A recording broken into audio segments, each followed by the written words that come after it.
Hello everyone, this is Ravi Jha. आप सबका स्वागत है आपके खुद के चैनल टारगेट फॉर आईक्यू में। और आज मैं आपके साथ मॉक टेस्ट को सॉल्व करने के उद्देश्य से यहाँ पर आया हूँ। आमतौर पे आप सभी लोगों को पता होगा कि अब आपके एग्ज़ाम में कोई बहुत ज़्यादा शेष वक्त नहीं रह गया है और ये वक्त है कि जितना ज़्यादा से ज़्यादा आप MCQ सॉल्व करें, जितना ज़्यादा से ज़्यादा आप अपने कॉन्सेप्ट को क्लियर रखें, उतना ही बेहतर या उतने ही ज़्यादा कन्फर्मेशन आपके सिलेक्शन की किसी भी एग्ज़ाम में होते हैं। और इन्हीं सारी चीज़ों को ध्यान में रखते हुए टारगेट फॉर आईक्यू पे फ़िलहाल दो चीज़ें रन कर रही हैं।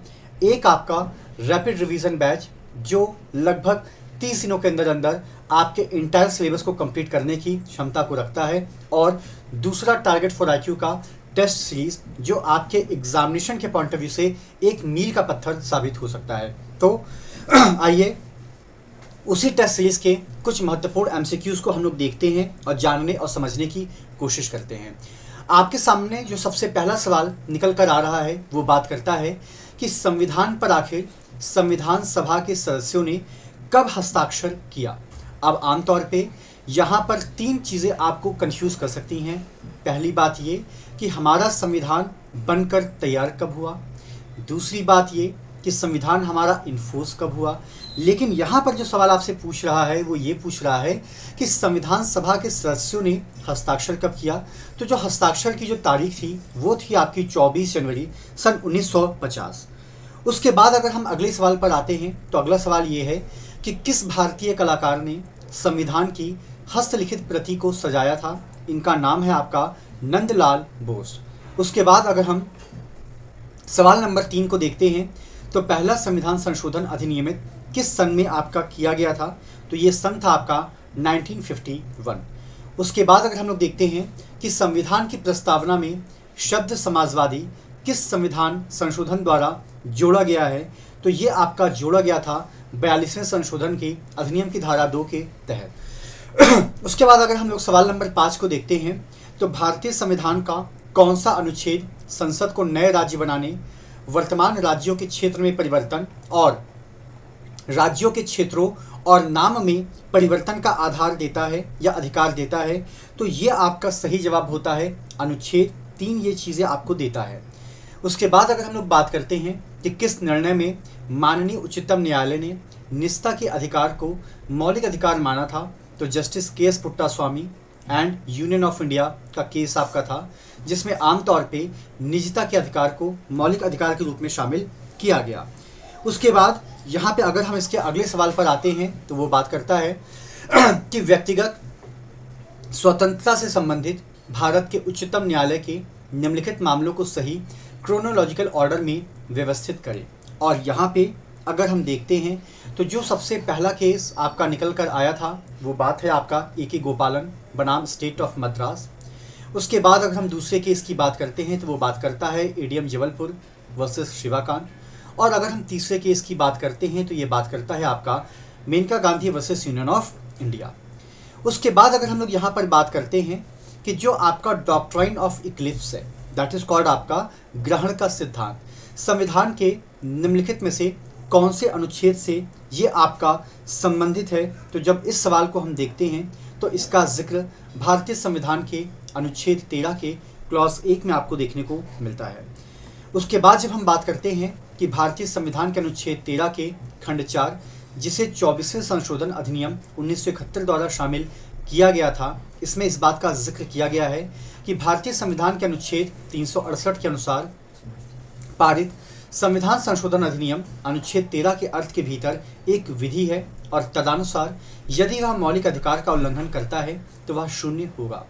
इस संशोधन को निम्नलिखित मामलों में किसमें शून्य घोषित किया गया था। तो ये बेसिकली आपसे केस लॉ की बात कर रहा है और वो केस है आपका Minerva Mills versus Union of India. उसके बाद अगर हम लोग बात करते हैं कि किस संशोधन के द्वारा उड़िया शब्द को 8वीं अनुसूची में उड़िया द्वारा या ओडिया द्वारा प्रतिस्थापित आपका किया गया है। तो ये संविधान का संशोधन था आपका 96 और अधिनियम संख्या है आपकी सन 2011 की। उसके बाद अगर हम लोग देखते हैं कि भागिक पालन का सिद्धांत संपत्ति अंतरण अधिनियम 1882 की धारा के तहत दिया गया है और ये किसके तहत आपको देखने को मिलता है। तो इसका जिक्र आपको 53A के अंतर्गत देखने को मिलेगा।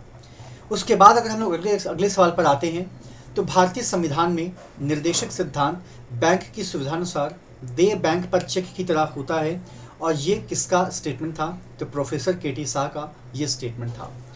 उसके बाद अगर हम लोग देखें कि परमादेश याचिका किसके विरुद्ध जारी नहीं होता है, तो ये भारत के राष्ट्रपति के विरुद्ध जारी नहीं होगा। अदरवाइज ये संसद, स्थानीय प्राधिकारी और न्यायालयों और अधिकरणों के अगेंस्ट जारी हो सकता है। उसके बाद अगर हम लोग बात करते हैं कि संपत्ति के अधिकार को मौलिक अधिकारों की सूची से हटा दिया गया था, और ये संशोधन कौन सा था? तो 44 संशोधन ये आपका था। उसके बाद जब अगले सवाल पर आते हैं, तो भारत के संविधान का कौन सा अनुच्छेद बताता है कि भारत के संविधान के भाग 4 के प्रावधान किसी भी न्यायालय द्वारा लागू नहीं किए जा सकेंगे, और ये बात आपको अनुच्छेद 37 के अंदर देखने को मिलती है।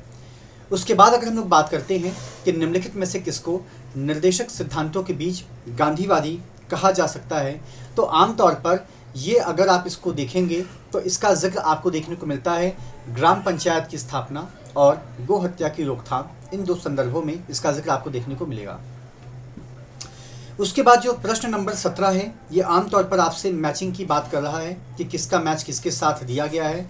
तो यहाँ पे अगर आप देखेंगे तो आपको ये पता चलेगा कि जब हम बात करते हैं फ्री लीगल एड की या हम बात करते हैं समान सिविल संहिता की, तो इसका तात्पर्य तो आपको यूनिफॉर्म सिविल कोड से देखने को मिलता है। उसके बाद जब हम लोग बात करते हैं कि अनुच्छेद 39A किस बारे में बात करता है, तो ये बात करता है फ्री लीगल एड को लेके।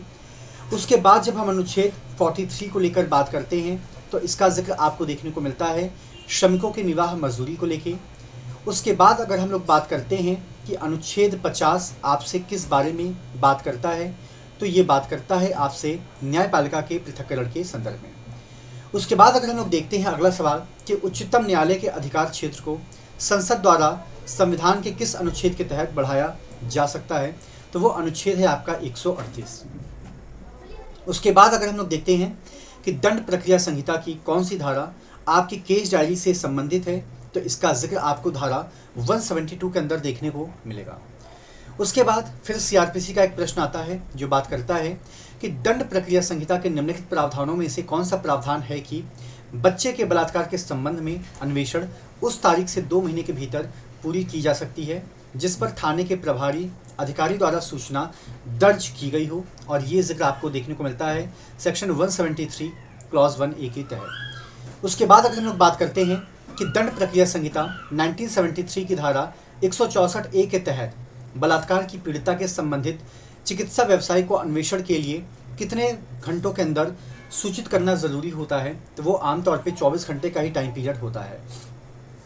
उसके बाद जब हम लोग बात करते हैं कि दंड प्रक्रिया संहिता के अनुसार 1973 के तहत एक पीड़ित को भी अपील करने का अधिकार प्रदान किया गया है, और वो आपको देखने को मिलता है धारा 372 के तहत। उसके बाद अगर हम लोग बात करते हैं कि निम्नलिखित में से कौन सी धारा पीड़ित मुआवजा योजना से संबंधित है, तो इसका जिक्र आपको धारा 357A सीआरपीसी के तहत देखने को मिलता है। उसके बाद अगर हम लोग बात करते हैं कि लोक सेवकों के अभियोजन से संबंधित प्रावधान कहाँ पर दिए गए हैं, तो ये प्रावधान आपको देखने को मिलता है धारा 197 सीआरपीसी के तहत। इसके बाद यहाँ पर एक प्रश्न आपके सामने एक प्रॉब्लम के रूप में रखा गया है भारतीय साक्ष्य अधिनियम का कि C A की पत्नी के साथ व्यभिचार के लिए B के खिलाफ मुकदमा दायर करता है। B इस बात से इनकार करता है कि C A की पत्नी है, लेकिन न्यायालय ने B को व्यभिचार का दोषी माना। बाद में C को A के जीवन काल के दौरान B से शादी करने के लिए बड़े पैमाने पर मुकदमा चलाया जाता है। C का कहना है कि वह कभी भी A की पत्नी नहीं थी। भारतीय साक्ष्य अधिनियम 1872 के अनुसार कौन सा कथन आपका सही है, तो B के खिलाफ निर्णय C के मुकाबले सुसंगत नहीं है, यही कथन आपका सही है, और इसको थोड़ा सा डिटेल में देख लीजिएगा। उसके बाद आपका जो अगला सवाल निकल कर आता है, ये भी आमतौर पर आपसे मैच दी फॉलोइंग को लेकर बात करता है कि किन चीज़ों का जिक्र आपको कहाँ पर देखने को मिलता है। तो यहाँ पे अगर आप देखेंगे तो इसका विकल्प जो C है वो आपका बिल्कुल सही है। अब लगे हाथों देख लीजिए कि आखिर ये कहता क्या है। यहाँ पे अगर हम बात करते हैं कि एक ही समव्यवहार का भाग बनाने वाले तथ्य, जाहिर सी बात है ये आपको रस गैश्य के रूप में देखने को मिलता है, और जिसका जिक्र आपको देखने को मिलता है इन सेक्शंस के तहत। उसके बाद अगर हम इसके अगले पार्ट पर आते हैं तो ये बात करता है कि इलेक्ट्रॉनिक रिकॉर्ड की स्वीकार्यता निर्धारित किस सेक्शन के तहत की गई है, तो ये धारा 65B के तहत इनके एविडेंस की एडमिसिबिलिटी को लेके सवाल किए जाते हैं। उसके बाद आपका अगला सवाल है कि वैध विवाह के दौरान पैदा हुए बच्चे की वैधता को भारतीय साक्ष्य अधिनियम के किस प्रावधान के तहत लिया जाता है? तो ये प्रावधान है आपका धारा 112 के तहत शामिल किया गया। उसके बाद अगर हम लोग बात करते हैं कि दहेज हत्या के रूप में उपधारणा को कहाँ निर्धारित किया गया है या कैसे निर्धारित किया गया है, तो ये बात करता है 113B को। और 113B मोस्ट इंपॉर्टेंट सेक्शंस है, तो इसके तो सभी पहलुओं के बारे में आपके पास जानकारी होनी ही चाहिए। उसके बाद जब हम लोग बात करते हैं कि न्यायालय उपधारित कर सकेगा कि सह अपराधी विश्वसनीयता के अयोग्य है जब तक कि वह तात्विक विशिष्टियों में उसकी संपुष्टि नहीं होती है। यह अनुमान भारतीय साक्ष्य अधिनियम की किस धारा के तहत आपको देखने को मिलता है? तो इसका जिक्र आपको 114B के अंदर देखने को मिलता है। उसके बाद अगर हम लोग बात करते हैं कि निम्नलिखित में से कौन सा सही ढंग से मेल नहीं खाता है, तो यहाँ पे जब हम लोग बात करते हैं तो जो आपके गूंगा गवाह होते हैं इनका जिक्र 120 में किया गया है, जो आपका गलत है। बाकी सारी चीज़ें बिल्कुल आपकी सही मेल खा रही हैं, ठीक है। उसके बाद जो अगला सवाल है ये आमतौर पे आपको CPC से देखने को मिलता है, और जो बात करता है कि रिसीवर की नियुक्ति पर कार्यवाही किस आदेश के तहत आपकी की जाती है, तो वो आदेश आपको ऑप्शन C के अंदर देखने को मिलता है, जो आपका बात करता है। उसके बाद अगर हम लोग बात करते हैं कि संक्षिप्तवाद के बारे में आपका क्या प्रावधान किया गया है और वो प्रावधान आपको कहाँ पर देखने को मिलता है, तो अगर हम संक्षिप्तवाद की बात करते हैं तो ये प्रावधान आपको देखने को मिलता है आमतौर पे ऑर्डर 35 और 237 यानी कि ऑर्डर 37 के तहत। उसके बाद यहाँ पे एक सवाल आपसे और पूछा जा सकता है कि सिविल प्रक्रिया संहिता आदेश 12 नियम 2 के तहत किसी पक्ष को नोटिस द्वारा बुलाए जाने पर किसी भी दस्तावेज को स्वीकार करने के लिए दिए जाने का जो समय आपका निर्धारित किया जाता है वो समय लगभग कितना होता है? तो वो आमतौर पर होता है कि नोटिस की तामील की तारीख से 7 दिन के अंदर अंदर। उसके बाद अगर हम लोग बात करें कि सिविल प्रक्रिया संहिता में एक पक्षीय डिक्री को रद्द किया जा सकता है, और ये आपको आदेश 19 के नियम 13 के तहत देखने को मिलेगा। उसके बाद जब हम लोग वादा करते हैं कि आमतौर पे आपका मुजरा और प्रतिदावा से संबंधित प्रावधान CPC में किस क्रम में आपके निहित किए गए हैं, तो ये क्रम आपको देखने को मिलता है ऑर्डर 8 के तहत। उसके बाद अगर हम लोग बात करते हैं कि अभिवचन में किस चीज़ को परिभाषित किया गया है, तो ये आदेश 4 है, नियम 1 है आपका CPC का।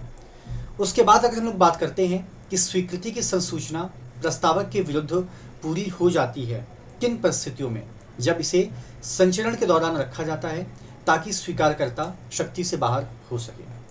उसके बाद अगर हम लोग देखते हैं तो फिर से यहाँ पर एक मैच दी फॉलोइंग का आपका कॉन्सेप्ट निकल कर आता है, और जो बात करता है आमतौर पे आपके विकल्प C को लेते हुए। और अगर आप C के अंदर देखते हैं तो जो धारा 2 है ये बात करता है व्यक्तिकारी वचन को लेके। जब हम धारा 2 अंगा की बात करते हैं तो ये बात करता है करार को लेके। जब हम धारा 2 का की बात करते हैं तो ये बात करता है प्रस्ताव को लेके। और जब हम धारा 2 गा की बात करते हैं तो ये बात करता है वचनदाता और वचन ग्रहीता को लेते हुए। उसके बाद फिर आपके सामने एक मैचिंग का सवाल निकल कर आता है, और जब हम इसके सही विकल्प को देखते हैं तो इसका सही विकल्प आपको देखने को मिलता है C के रूप में। और इसको एक बार आप लोग अपने लेवल पे भी देख लीजिएगा, क्योंकि ये चीज़ें अमूमन एग्ज़ाम में पूछी जाती हैं और अक्सर यहाँ पर हम लोग कन्फ्यूज़ कर जाते हैं। उसके बाद जब इसके अगले सवाल को देखते हैं तो भारतीय संविदा अधिनियम 1872 के तहत प्रस्ताव को रद्द करने के तरीके का प्रावधान कहाँ पर किया गया है, तो वो धारा 6 के अंतर्गत आपको देखने को मिलता है। उसके बाद जब हम लोग बात करते हैं कि पोस्ट के माध्यम से भेजी गई स्वीकृति ये आपको कहाँ देखने को मिलती है, तो प्रस्तावक की जानकारी में आने से पहले से रद्द किया जा सकता है, उसके बाद आप इसको रद्द बिल्कुल ही नहीं कर सकते हैं। उसके बाद अगर हम लोग अगले सवाल पे आते हैं तो निम्नलिखित में से कौन सा भारतीय संविदा अधिनियम 1872 की धारा 6 के तहत प्रतिसंहरण आपका नहीं है, और ये देखने को मिलता है स्वीकारकर्ता की मौत से। इसके बाद अगर हम लोग बात करते हैं कि एक संविदा जिसका पालन असंभव है या वो आपका विधि विरुद्ध हो जाता है, तो आमतौर पे हम ये मान के चलते हैं कि वो आपका शून्य ही हो जाएगा। उसके बाद जब हम अगले सवाल पर आते हैं तो A B की सहमति के बिना उसकी बेटी B को C के लिए किराए पर देने के लिए सहमत करता है। अब बात तौर पे ये संविदा क्या है, तो ये चूंकि अनैतिक संविदा है इस कारण ये आपका शून्य माना जाएगा। उसके बाद अगर हम लोग बात करते हैं कि नाबालिग द्वारा किया गया जो संविदा है ये आपका क्या कहलाता है, तो ये आपका शुरू से ही बेकार यानी कि वैड एब इनिशियो अर्थात प्रारंभ से ही शून्य कहलाता है। उसके बाद जब हम लोग बात करते हैं कि भारतीय संविधान अधिनियम का कौन सा प्रावधान स्वतंत्र सहमति की परिभाषा प्रदान करता है, तो यह आपको देखने को मिलता है धारा 14 के तहत। उसके बाद जब हम लोग बात करते हैं कि संविदा के पालन में आत्महत्या करने की धमकी कहाँ पर आपकी प्रतिभाषित की गई है, तो इसका जिक्र आपको देखने को मिलता है प्रपीड़न के रूप में। उसके बाद सवाल नंबर 49 आपसे पूछता है कि ए नीलाम द्वारा बी को एक घोड़ा बेचता है जिसके बारे में ए जानता है कि वह अस्वस्थ है। ए घोड़े की अवस्था के बारे में बी को कुछ भी नहीं कहता है। अब सवाल है कि ये क्या कहलाया जाएगा, तो ये कोई भी कपट नहीं है, पहली बात। दूसरी बात ये है कि अगला सवाल जो है आपका सवाल नंबर 50 ये बात करता है कि ए बिना प्रतिफल के बी को 1000 रुपये का भुगतान करने के लिए सहमत है। अब सवाल ये है कि ये करार क्या कहलाएगा, शून्य कहलाएगा, क्योंकि कंसिडरेशन तो आप दे रहे हैं लेकिन आमतौर पे उसका ऑब्जेक्ट क्या है ये आपको देखने में कैसे पता चलेगा। उसके बाद जब हम लोग सवाल नंबर 51 पर आते हैं तो ये बात करता है कि एक अपकृत्य कर्तव्य का उल्लंघन वह होता है जो आमतौर पर विधि द्वारा लाया गया है। उसके बाद लॉ ऑफ टॉर्ट से एक सवाल आपको देखने को मिलता है कि अपकृत्य विधि की अपनी परिभाषा में विनफील्ड ने किस मैगजीन में दिए गए सिद्धांत का समर्थन किया है, तो वो है आपका उबी जस इबी रिमीडियम। उसके बाद जब हम लोग बात करते हैं कि अपकृत्य का क्या मतलब होता है, तो एक विधिक सिविल अपकार इसका तात्पर्य होता है। उसके बाद जब हम लोग बात करें कि उबी जस इबी रिमीडियम का तात्पर्य क्या है, तो जहाँ एक अधिकार है वहाँ एक उपचार भी है। तो ये कुल मिला के सवाल 1 से लेके सवाल 54 तक हैं जिसके बारे में आपके साथ मैंने जिक्र किया। इसी का दूसरा पार्ट भी मैं जल्द आपके साथ लेकर आऊँगा जहाँ पर इसके बारे में और विस्तार पूर्वक चर्चा की जाएगी। और मैं सिर्फ आपसे यही कहूँगा कि जितना ज़्यादा आप MCQ सॉल्व कर सकते हैं उतना ज़्यादा आप करिएगा, क्योंकि ये आपके लिए बहुत ही ज़्यादा महत्वपूर्ण हो सकता है, पहली बात। दूसरी बात यह है कि जब हम MCQ को सॉल्व करते हैं तो उसके साथ उसके कॉन्सेप्ट को भी समझने की ज़रूरत पड़ती है, ताकि अगर उससे रिलेटेड कोई दूसरा सवाल आए तो उसको लेकर हम कन्फ्यूज़न की स्थिति में ना बने रहें। अभी भी इसके अंदर लगभग आपके 100 या 96 सवाल बाकी हैं जिनको लेके हम लोग अगली सीरीज़ में आएंगे और उस पार्ट को भी कंप्लीट आप लोगों के साथ किया जाएगा। टारगेट फॉर IQ पे अपना समय और अपना प्यार देने के लिए शुक्रिया।